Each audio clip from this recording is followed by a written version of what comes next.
É, eu sou a Gabriela e eu vou falar um pouquinho do que são os lipídios agora.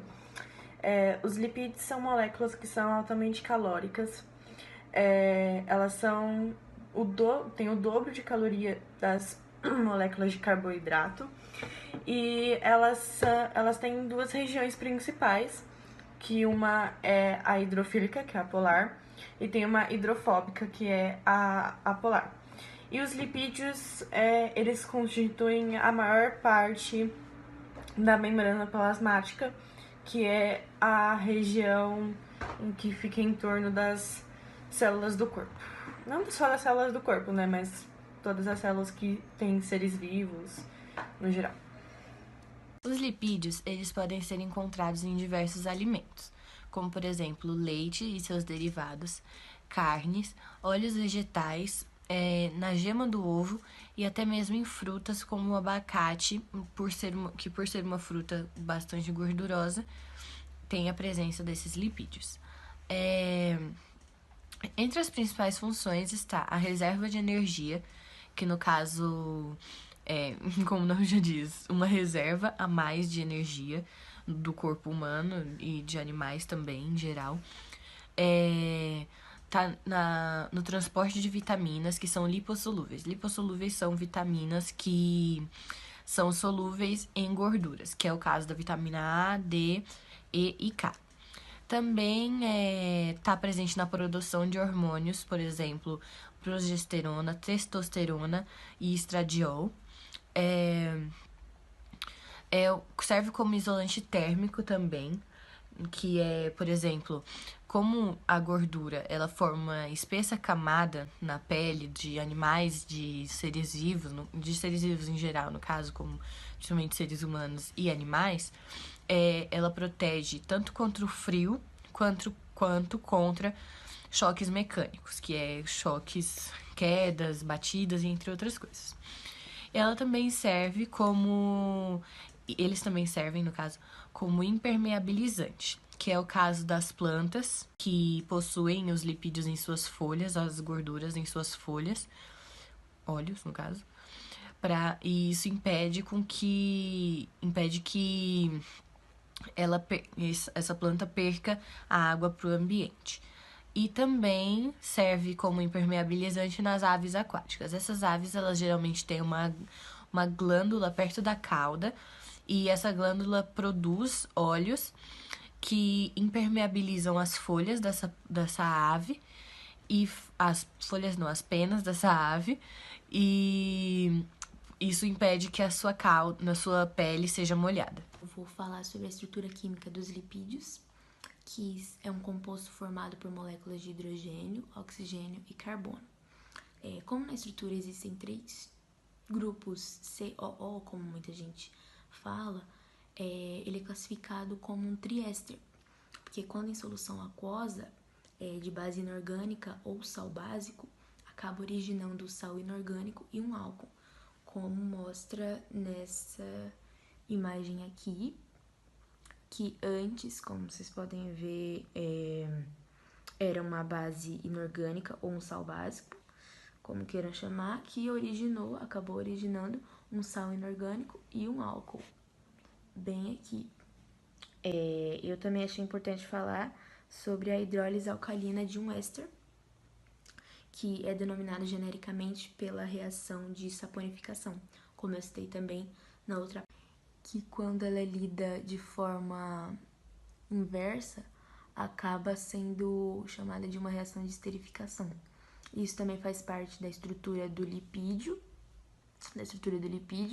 porque depende da forma de que lado que ela é lida e de que lado que ela é composta. Tudo depende, às vezes, da visão que você vê sobre a reação. Eu também vou falar sobre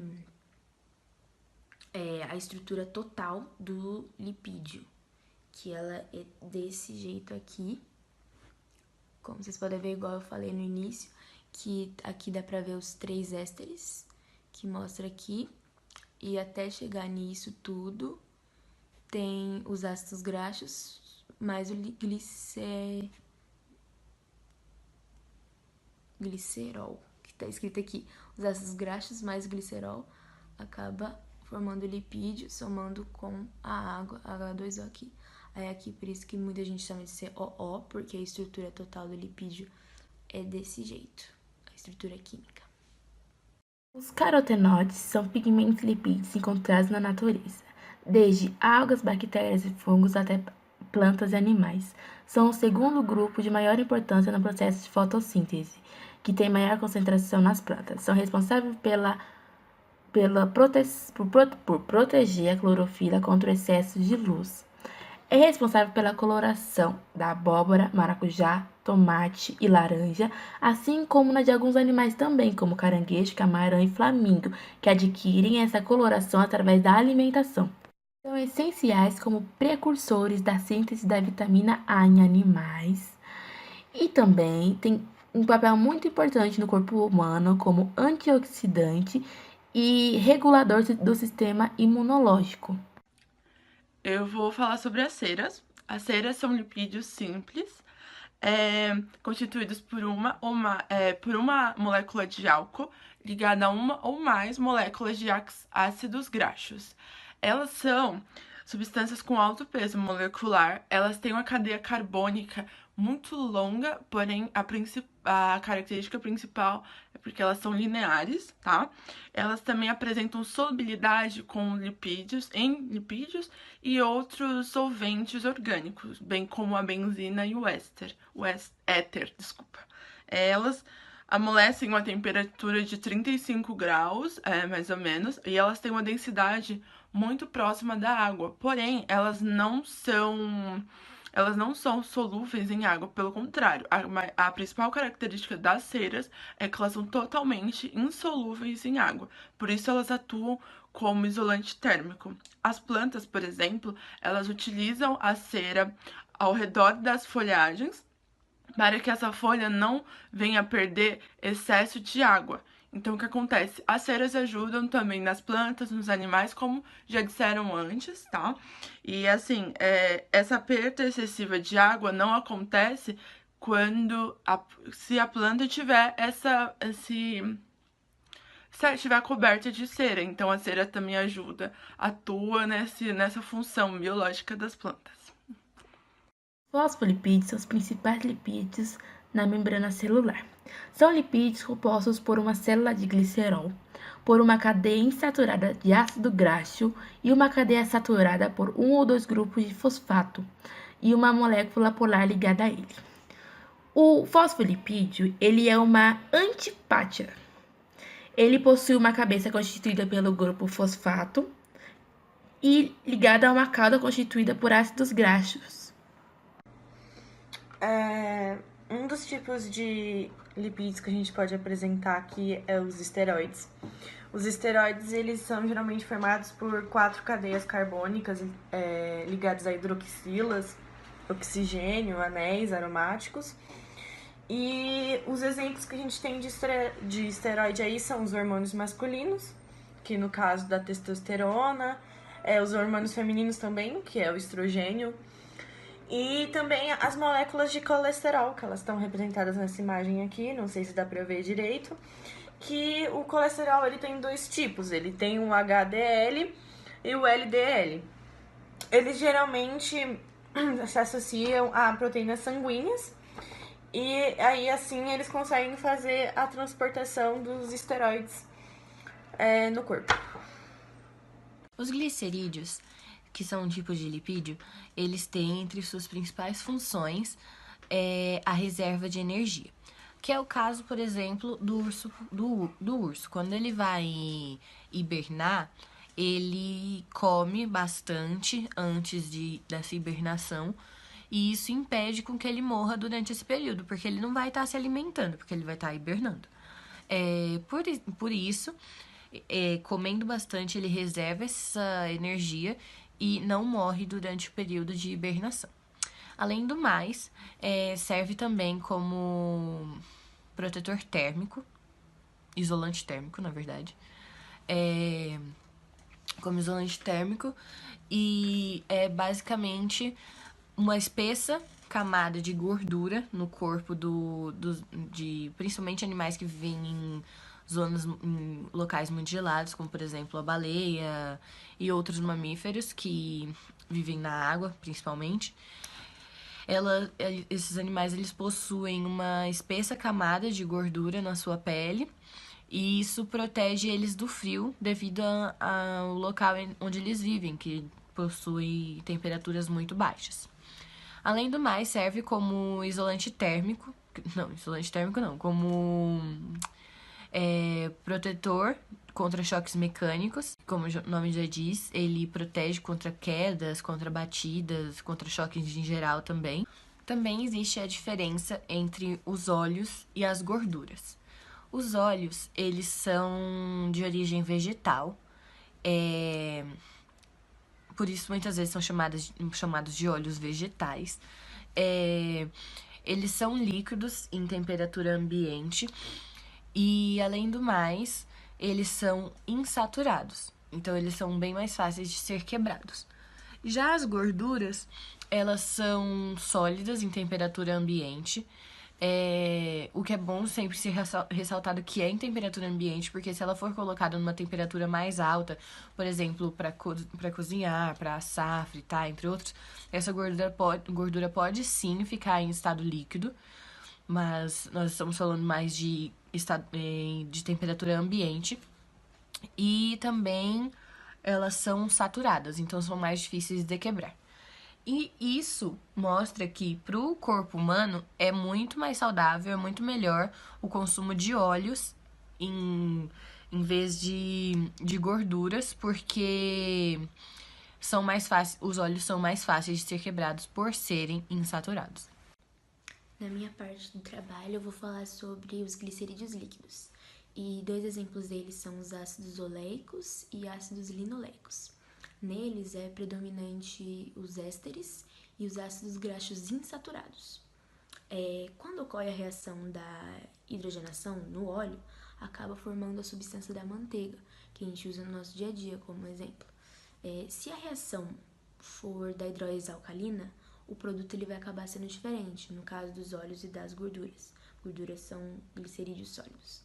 E aí, porque eles passam em meio alcalino, então o produto acaba saindo diferente por causa desse meio. E toda essa reação é chamada de saponificação, que é composta por gliceróis e ácidos graxos. Essa saponificação dá origem a esses gliceróis e os ácidos. E quando juntam esses compostos, acaba formando sabão, né? E quando utiliza nessa formação toda glicerídeos líquidos, o sabão acaba ficando mais mole, em vez de ser aquela parte sólida do sabão de pedra, por exemplo, acaba ficando mais mole o sabão ou acaba sendo sabão líquido. Aí tudo isso depende da estrutura de compostos que eu vou falar logo a seguir.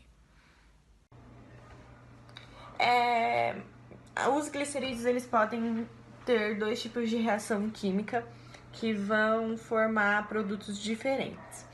Por exemplo, se ocorrer uma reação de hidrogenação num glicerídeo, com óleos, no caso, né, uma hidrogenação com óleos, ele vai formar um produto que a gente conhece, que todo mundo conhece bastante, que no caso é a margarina, que a gente come geralmente no café da manhã e usa em receitas. E também ele pode ocorrer uma reação de hidrólise alcalina, que, como o próprio nome diz, esses glicerídeos vão passar por um meio alcalino e eles vão formar ácidos graxos e gliceróis. E nisso, a combinação desses dois forma uma reação de sabonificação, que é o sabão que a gente usa para limpeza da casa, assim, para lavar louça e etc. E essa reação de hidrólise alcalina, ela não forma sabões duros, elas formam sabões moles, como é o caso do detergente. Agora eu vou falar sobre os triglicerídeos. Os triglicerídeos é um triéster porque é a junção e a formação de 3 ácidos graxos com a molécula de glicerol, que é um triálcool. Os triglicerídeos, eles são combustível dos nossos músculos, porque eles fornecem energia para os nossos músculos. A energia pelo qual precisa ser queimada, pois se ela não é queimada, não é utilizada, ela vai para o nosso tecido adiposo, se transformando em gordura. Então, o triglicerídeo precisa ser queimado e ele entra no nosso organismo por duas formas, tanto com a nossa alimentação, quanto a nossa própria produção biológica de energia. Nós temos casos de pessoas com hipertriglicemia, que é uma doença de pessoas que não queimam, tem um excesso de glicerol no corpo. E isso é muito sério, porque tem informações de nódulos em todo o corpo e também os graves riscos de desenvolver doenças cardiovasculares. O tratamento de todas as pessoas que têm excesso de glicerídeos no sangue, pelo qual você precisa fazer um exame de sangue para saber, a não ser nos casos muito graves que aparecem esses nódulos, enfim. Todos esses casos precisam ser tratados através de uma dieta e através de exercícios físicos para a queima desses triglicerídeos.